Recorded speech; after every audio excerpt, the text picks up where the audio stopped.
Welcome, everyone. My name is Marina Antunes, Festival Director for Spark Animation and President of the Vancouver ACM SIGGRAPH chapter. Welcome to this session in our Meet the Filmmakers series as part of Spark Animation 2022. Very, very excited to be here with Mr. Owen Klatte today, the director of Wood, which won a special mention, individual achievement at this year's Spark Animation. Thank you so much for speaking with us today, Owen. My pleasure. Thank you for having me. I wanted to start by asking you a little bit about your life pre this film, and specifically how a kid from Wisconsin ends up making movies. Oh, wow. That goes way back. The only thing that grabbed me, I actually got my degree in architecture, but didn't want to do that. But the only thing that grabbed me was the short films that would make the festival circuit every year. And there'd be this compilation called the Tourney of Animation that would come around to the local art theater every year. And I just loved that, the amazing variety of things that could be done and just the crazy things you could do with animation. And that's what I always wanted to do. And then I ended up eventually very late getting into animation and working in it professionally for a long time. And then finally, when I basically semi-retired, I was able to have some time and skills this time to be able to do my own thing, which is what Of Wood is about. So it was my 40-year odyssey of trying to get something done. 40 years in the making. I love it. You've made a lot of films. Like you mentioned, stop motion was something that appealed to you. What was it about that particular form of animation that that was appealing to you? Well, what's interesting about stop motion is I got into it because I wanted to animate because I loved it, but I can't draw. Certainly not well enough to make a living at. I'm always enormously impressed by people that I've worked with over the years who draw, like traditional cell animation. So I had to come up with another way to do it. So I started doing stop motion stuff and just liked that. And then computer graphics was another extension, because again, you don't have to draw as much there. You're basically modeling, moving virtual models and things around. So that was really ultimately the reason I got into it. I'm curious about that shift from stop motion to digital animation, because like clearly you don't necessarily need to know how to draw, but there is still quite a big shift between those two types of animation. What was that transition like for you? It was not too bad. It's interesting that, I was working in stop motion for about 10 years. And Gumby was the first big break, and then Nightmare Before Christmas and James and the Giant Peach and Bump in the Night, a TV show, about a bunch of things. And then we got an opportunity to go down to LA to work at Disney on Dinosaur. And they trained us on that basically, because in the 90s, Disney was, whole CG thing was just beginning, it was burgeoning, and they just didn't have enough people who knew how to do CG. It was still so new at the time. So they were training people. And one thing I and a lot of people found was that stop motion animators actually made the transition into computer graphics easier than a lot of the traditional cell animators, because stop motion is more inherently technical to begin with. I mean, stop motion, traditional guys have a pencil and a piece of paper and they can do those amazing things. Stop motion involves lights and sets and the three-dimensionality of things, and also working with motion control, which has function curves. When you're creating motion paths for camera, it's very similar to function curves that you use in digital 3D animation for characters. So there's a lot of, it's just a sort of a hands-on technical kind of art form, art stop motion is, that made the transition fairly well. Some people didn't. I definitely worked with stop motion people who just never liked or got into CG. And I don't like CG as much as stop motion. Stop motion is way more fun. It's harder in many ways, but it's way more fun. So in my opinion, and I love CG just for the amazing things you can do with it. You can pretty much do anything, but it's, it's not tactile. Well, I was going to ask you about your working relationship with Henry Selick, because you've worked on a lot of his projects. How did you two come to meet? And, what's that working relationship like with him? Well, it started, I and a bunch of people who were working on Gumby. That was our big break for a lot of people who went on to become very big in the industry. It was a great learning ground for all of us. And near the end of Gumby, Henry Selick came around because he had gotten these MTV interstitial jobs that he wanted to do. And he came looking for animators. And I was not in that original group, but I ended up working with him several months, whatever, later on on a series of commercials. I did a Pillsbury Doughboy or two with him, and introducing Ritz Bits crackers, those 2 Ritz Bits crackers commercials with him. So we got into commercials at Colossal Pictures in San Francisco. And then from there, I worked on Slow Bob in the Lower Dimensions, and then eventually Nightmare and James and Monkey Bone. Oh, that's wonderful. So it was That's really wonderful. good. I mean, I always liked working with Henry. He's a really good director. And, he would have his days, of course, as we all do. But overall, it was all pretty seamless for me, actually. What, like, you talked a little bit about what prompted you to make of wood, that it was this 40-year journey in the making, but what specifically was it that struck you at this particular time that you were going to make this film? Yeah. It's interesting. I knew I wanted to make a film of my own. I had no idea really what. I didn't have a message.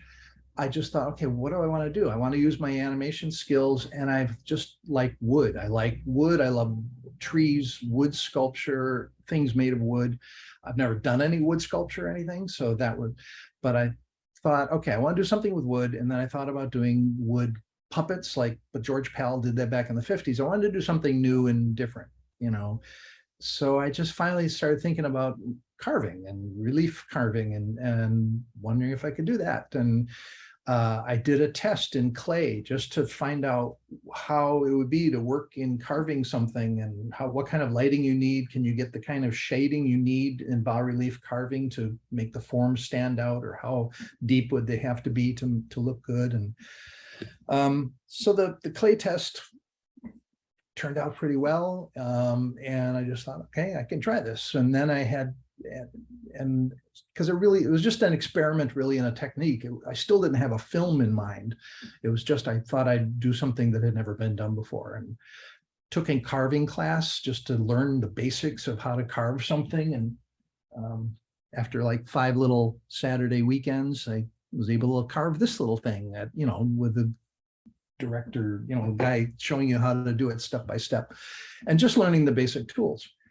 So while I was learning the technique, I was starting to think about a film, and I just started incorporating all the things I love. I love history, architecture, wood, literature, environmentalism. So I thought doing a film about wood leads naturally into some sort of environmental theme. And I just thought about it a lot and came up with a lot of ideas, and just kind of slowly evolved into a film about excessive consumerism, and showing the history of wood and man's use and interaction with wood over millennia.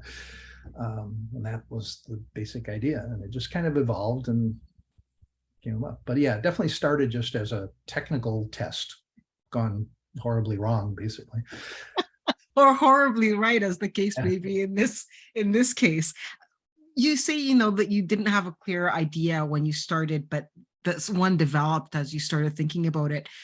But did you kind of have an idea in mind before you started carving as to the progression of what that was going to look like? Yeah. I mean, I definitely, first of all, I tried to storyboard the whole thing, and I just realized I couldn't do it. There was just no way to storyboard something like this, because there were just so many unknowns going in. So I had worked out that I wanted the tree growing, and then the series of time periods, and I knew what I wanted to try to end up with. So I knew the overall arc of the thing, but I couldn't plan in detail very much at all. I would plan little sections a little bit ahead of time as I went along, but most of the film was really shot more or less by the seat of my pants, kind of planning just a second or two ahead, partly because I never knew what I was going to find in the wood. When I started this, I just took a hunk of a tree trunk basically, and carved into it, and not knowing and not being a woodworker and never having done this before, I didn't know what the wood would do over a period of a year or years. Would it crack and check and dry out and act weird or what? And it didn't do that, but I did run into knot holes, and you'll see the knot holes as I carve through them. And I could never tell where one was going to be. So when one would start to show up as I'd carve in, I'd have to work around that and change where things were going to come out and how things were going to be laid out, because the knothole wood is harder to carve and more brittle. So I couldn't really carve anything in detail in there. So I always had to work around that as things happened. And as I'm carving, I couldn't go too deep because I couldn't get tools in there anymore. So as I would carve one thing over here, I just was forced to have whatever was going to be carved next had to be somewhere else. And I was constantly playing around. Okay, this is coming here. Now this is going to have to come out here. And as I changed that, then what my character was doing would always have to change in response to where that was going to be. So I was constantly just trying to figure it out as I went along. A really creative process when you have such a small stage. Yeah, and that was part of the fun of it. It was a real challenge. I really had to use all of the capabilities of Dragonframe and the software and my 25 plus years of experience to pull this thing off, because it was pretty crazy. And it was one shot. It's one continuous take, the whole 6+ minutes shot. So it was a challenge. It was fun. Well, I wanted to ask a little bit. I'm going to get to the technology in a moment, but I wanted to ask a little bit about the actual creation process itself, because if I understand correctly, the carving process took 4 years, right? Right. But in total, I mean, because you were saying you did some clay testing, and I'm assuming that there's some type of post-production involved. What was the entire sort of timeline of production from when you started even thinking about this to actual delivery? It's ready to go.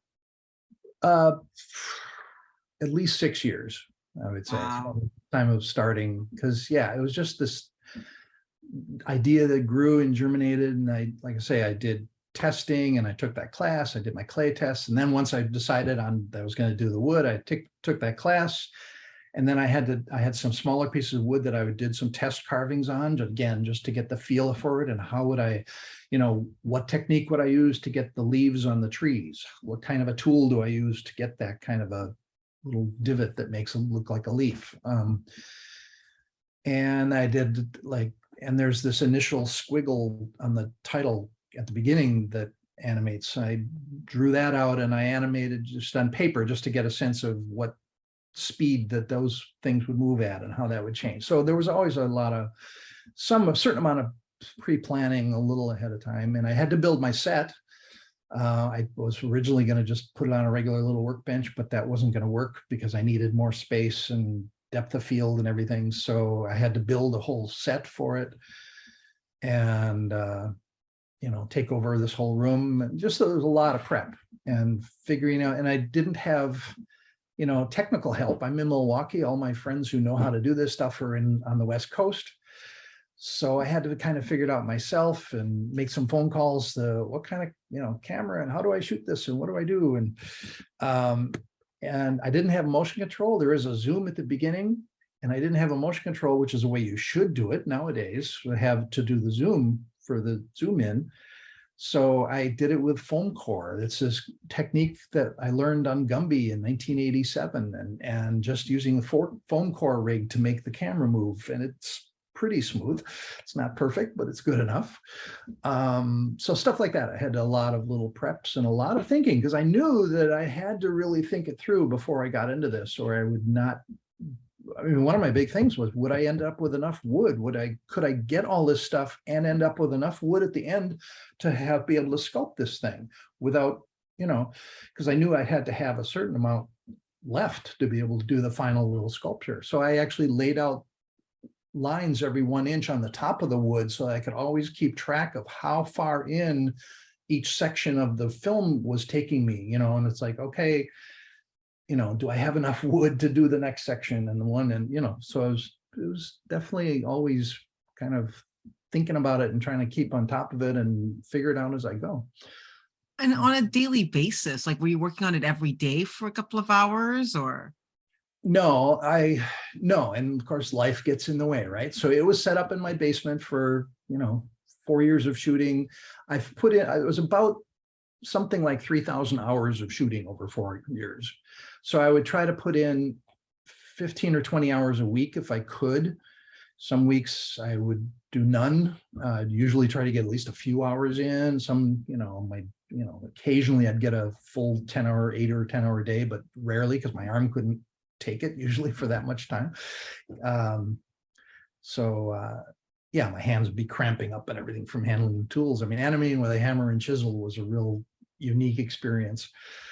So yeah, it was about something like that, 2,500. I think 3,000 hours is probably closer to it for over 4 years.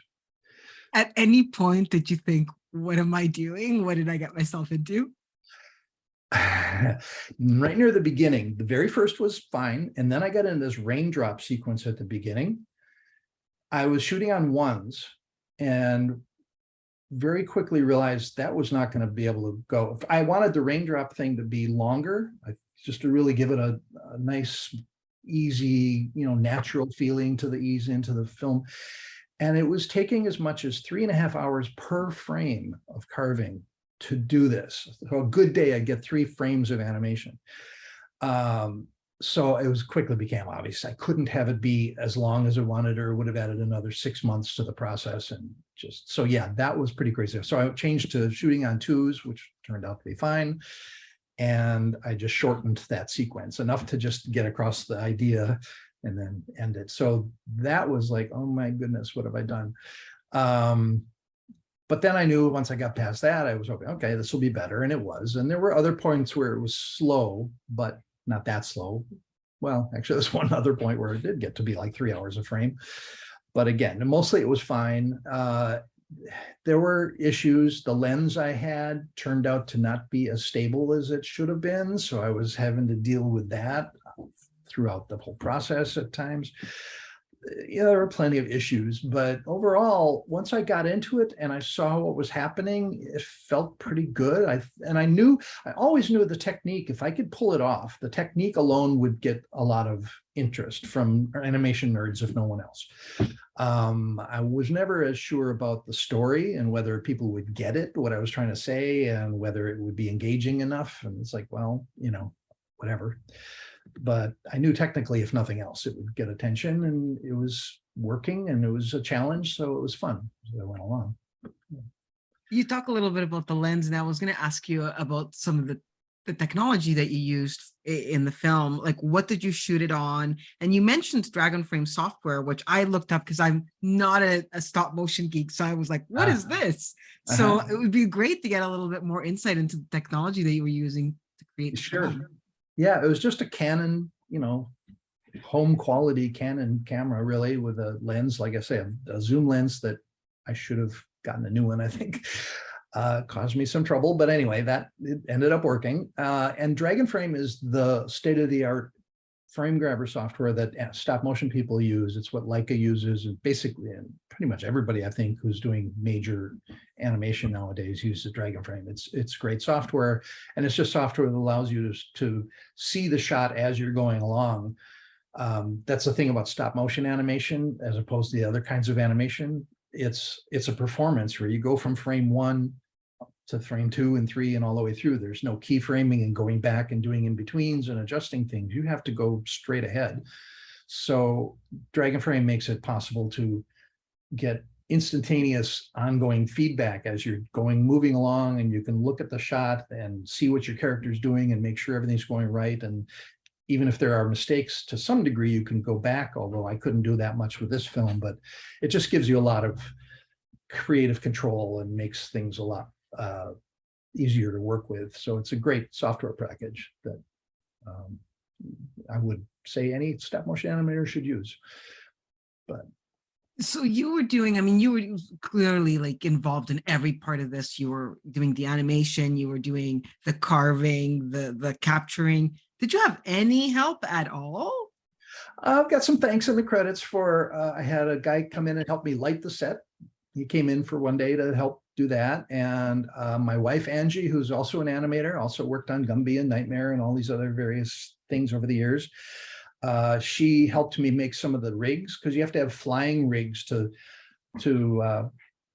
as things are, the things that are coming out of the wood are flying through the air and everything. And so they're on rods and some on wires. And she helped me make some of those just to set up.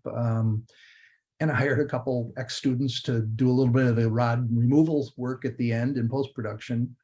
And then of course I went to a studio for all the sound work. I was very intimidated by the sound work. I'd never worked with a composer before. I didn't know what I was doing at all with that. I just kind of put myself in his hands, and he did a great job. But yeah, as far as the animation and the concept and the design and all that stuff, that was just all me. Wow. You talked a little bit already about some of the challenges of the production. Is there anything else that sticks out as being particularly difficult? Yeah, well, like I say, just physically it was demanding. I actually ended up messing up the bursa in my arm and having an operation. And there's some blood on the screen from cuts and things at various times. And plenty of cramping hands from holding things and everything, holding the hammers and stuff. So there was just that physical demands. And let's see. And other, it's a slow, hard process. I wouldn't recommend doing wood sculpting as an animation process too much. I mean, I'm really glad I did it, and I don't know if I would do it again, certainly not on that scale. So in fact, here, let me show you. This is the finish. I was going to ask about where the finished piece is kept. That's amazing. Yeah, here. Yeah, so how well you can get the sense of how big it is, but that's heavy. And talking about getting to the end. So this is what I carved. That's how far through I carved, right? Yeah. And I got to the end and I wanted the tree here, and I knew it was going to be thin. And sure enough, as I got to the very end, it was getting so thin, and I'm still hammering and chiseling on here. I had to put on a piece of wood because this whole little section was breaking off. So I had to reinforce it while I was finishing my carving. But wow, that's brilliant. A memory of 6 years of hard work. Yeah. So that's a nice little souvenir to have. For sure. You mentioned that you probably won't work in wood again, but I expect that you're probably going to keep making films. Are you planning on making more projects? Not right now. I don't know. I definitely need a break. And catch up on other things that I haven't been doing for the last 4 years, right? But I don't know. It was fun to do it. I've always wanted to do it, and now I did that. And it's been fun seeing it be received in film festivals and stuff. And that whole process has been kind of interesting. And so, yeah, I'm interested. I don't have an idea lined. Well, I have one idea that probably would be the next thing I would look at, but there are ideas. We'll see. I'm not sure how quickly I would get into it, and it wouldn't be wood again. So I don't know. I mean, if somebody threw money at me to do a short wood carving commercial or something, I might consider that, but never say never. Right. I'm curious. I know that you're now a lecturer at the Peck School of the Arts. Yeah. What do your students think about all of this? Oh, they're pretty into it. They think it's pretty great. They've enjoyed the film, and kind of helped, walk through the process with them and everything. And so I think, it is definitely not a beginner's kind of project. So they're a little intimidated by the idea. It's like, do you have to be insane to be an animator? Yeah. Well, do you? This is a question for you. Do you have to be insane to be an animator? On some small level, yes. Usually you don't want to be a raving lunatic like me to do something like this, but a little insanity definitely helps. Oh, that is the loveliest sentiment to end on, I think. Thank you so much for your time. It's been really lovely speaking with you.